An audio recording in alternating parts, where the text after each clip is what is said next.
So ayan, good day mga kabasyong. So welcome ulit. So meron tayong bisita, EE100 Toyota Corolla. So ito dati nakalagay, tinanggal ko lang. So ang issue nito, namamatay naman. Namamatay. So ayan yung mga vacuum lines niya. So wala na siyang BBSB. Ayan, wala. Hindi din. So ganyan. So ginaya yung ginawa natin, pero may mali.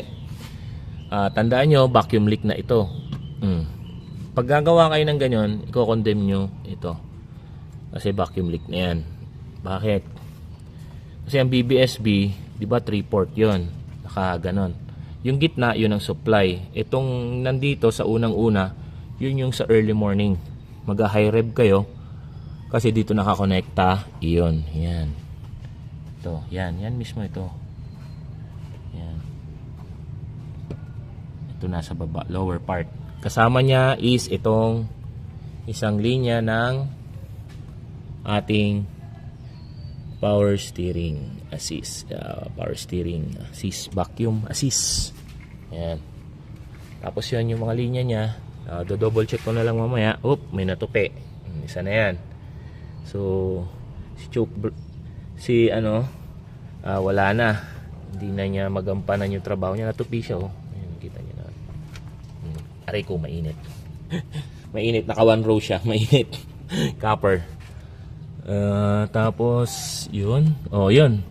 Yung isang linya ng ating BBSB, dito rin yun. Ayan. Power steering assist din. Vacuum line dito nakakonekta. Yan. Yun yung isang port doon naman. Ito.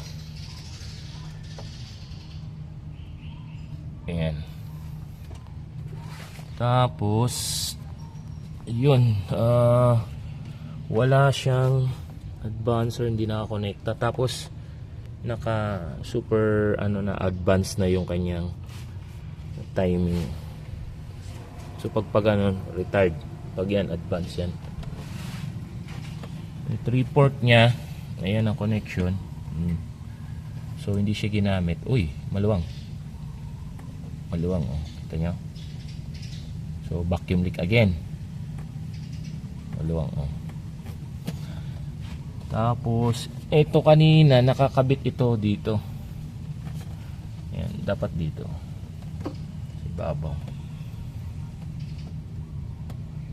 So yan, yan yung connection nya. So ang problema na ito, namamatay. Namamatay siya.